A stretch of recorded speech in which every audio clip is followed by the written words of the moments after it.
Thank you, David.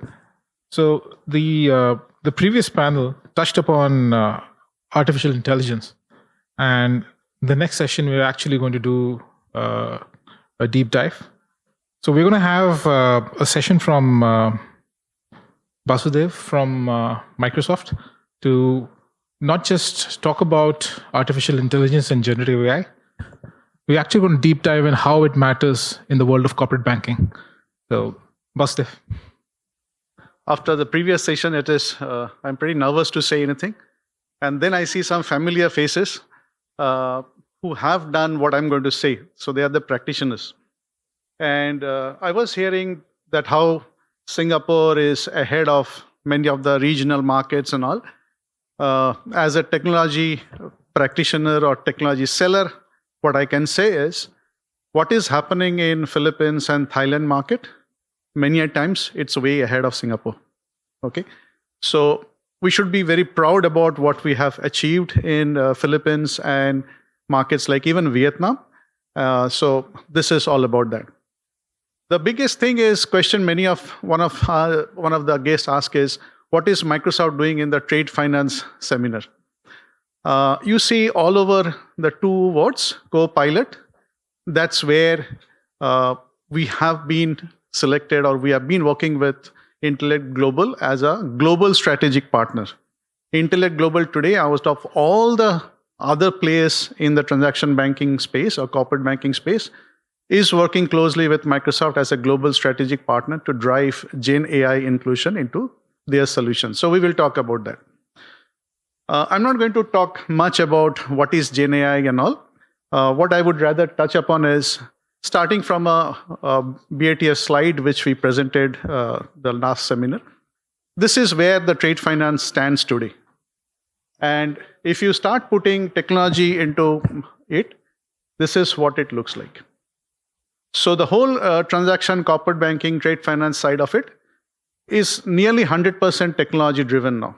And that's where new technology adoption is becoming super critical. We were talking about blockchain, to have blockchain or not to have blockchain. But I will take you through a few slides to distinguish why Gen AI is becoming so critical for every CXO, every employee. And that's where this particular technology is playing a critical role into the system.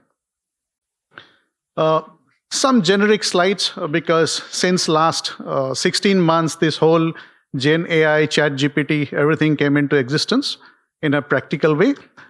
We have undertaken many surveys working closely with large banks, some of the banks here too, and we found out some very interesting data points. One of that is the digital debt is costing us innovation. People are too much distracted into too many digital things happening simultaneously, which the previous panel was also talking about. And that's where people are learning less or innovating less. And they don't know where they are going to spend more time, more productively. And that's where this whole Gen AI thing is creating a massive importance. Because the previous technologies, none of those technologies focused on a very critical component of human behavior or human performance, which is the productivity side of it. If you see this technology graph, every technology when it was brought into has made some changes in the production levels, GDP levels, or the economic growth. But if you see suddenly AI, that has skyrocketed many, many times. And that's why not only technology companies, solution companies like Intellect Global and many other are finding that this is the core piece where productivity can help drive those acceptance. This is a generic slide which we created to show how the emergence of Gen AI has started. Actually, it came into reality much earlier, but practical usage started happening in 21, 22. And slowly, Microsoft and few other technology companies, large techs or big techs, started adopting it into their solutions. And now we see the business solutions or application providers like Intellect is also going the extra mile to include those solutions into their solutions. Now, what exactly employees looking from this AI and Gen AI? All of you, all of us, we are struggling today with a lot of information in our possession, but we don't know where to look for the critical components. And that's where we are seeing the employees looking at artificial intelligence or Gen AI kind of situations, where working with those business applications, like the core banking or payments or CRM system or the warehouse systems, they're finding it very difficult to extract the true data. And that's where employees want the AI and Gen AI to support. And what the leaders want from AI, we will hear from Lucas and others, that major interest for all the CXOs today is on the productivity side of it. Yes, there is a lot of discussions happening today around loss of jobs, which Pam was saying that technology will never take the control. Yes, that's why we term the whole Gen AI as co-pilot. We don't call it autopilot, right? Pam was very clear on that. Appreciate. So every CXO's today's goal is how to enhance productivity of the employees, because you cannot keep on adding employees to your payroll. And that's where Gen AI is going to make a major impact. AI transformation has been there for many banks for many years, many organizations.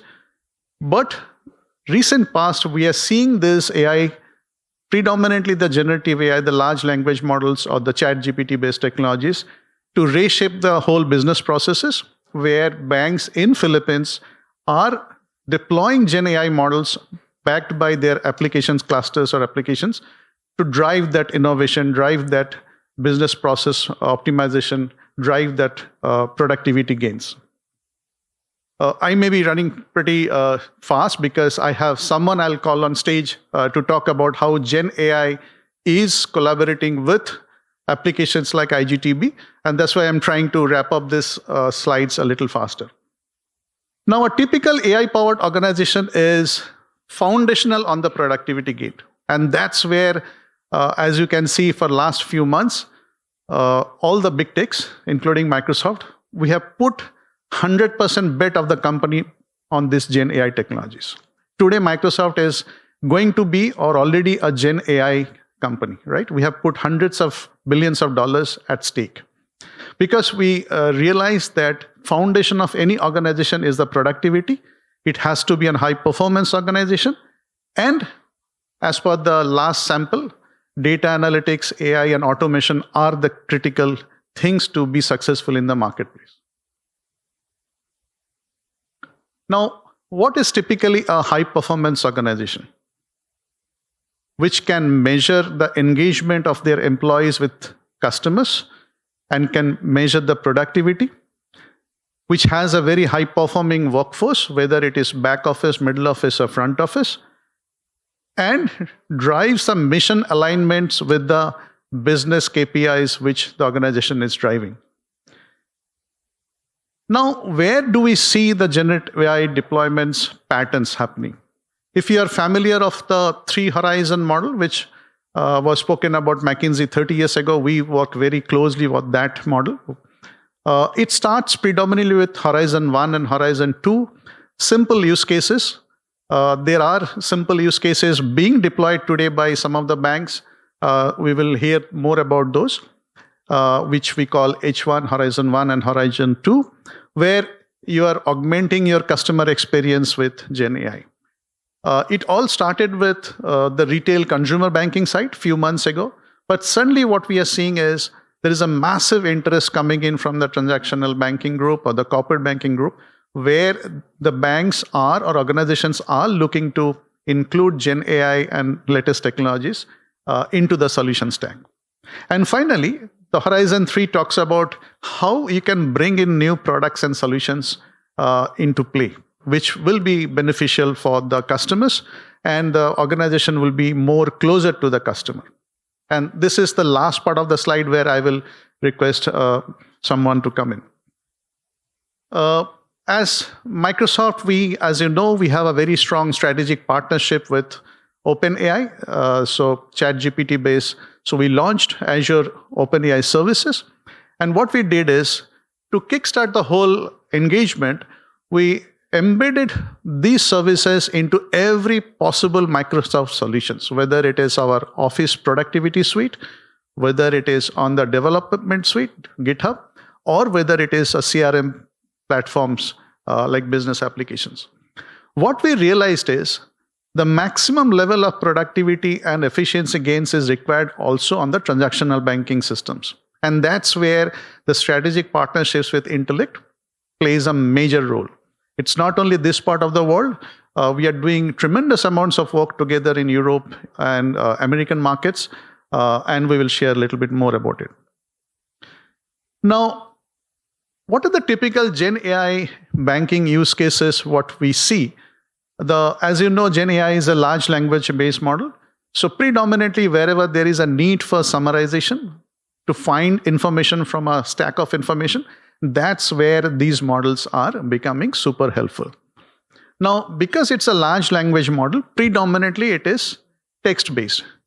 But what Intellect is doing, which is even I didn't know, is they are taking the data out of the transactional banking systems, which is more in the tabular format, and running this kind of Gen AI knowledge management thing on top of it, so that the summarization becomes more easy and the users of the applications have more critical information at their fingertip. So that's where we are seeing co-pilots or the Gen AI use cases getting accepted around contact centers. Today, one of the largest customer, or rather I would say partner of Gen AI use case is Moody's Analytics for Microsoft. Today, Moody's runs millions and millions of their risk reports through the Gen AI. Obviously, there is a human eye. They follow that 4I or 6I principles. But Moody's today runs whole of their analytical engine, whole of Moody's analysis using the Gen AI technologies with us. And that's not one of them. There are many such companies, a very large credit card issuance company in the US, very large transaction banking company in the US and Europe. They are using the same technologies.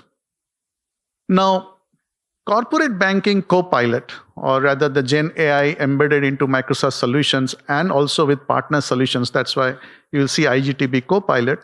There are many use cases. One of the use cases is, which Pam was talking about, the customer journeys. How much we know about the customer journeys. Mausumi was also talking about in her slides that we need to have the complete visibility of the customer journey. So that's where we see a lot of activities happening in the banking segment to understand the customer journeys. Another new area which Shippy was talking about is the fraud detection side of it.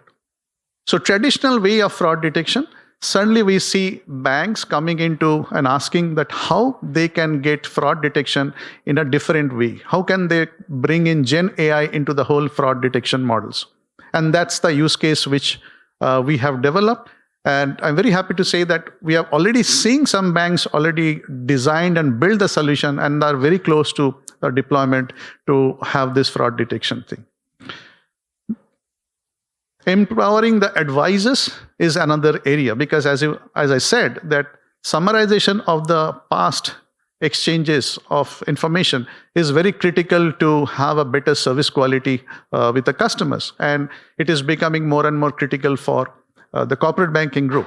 And that's where empowering advisor, the RM co-pilot or RM dashboard with Gen AI power is super critical. With this, as I spoke about that how Gen AI and IGTB is working closely, I am very happy to invite Prashant, who is the CTO of Intellect Global, and who is leading the whole Microsoft engineering and IGTB engineering handshake for including Copilot into IGTB's whole solution stack.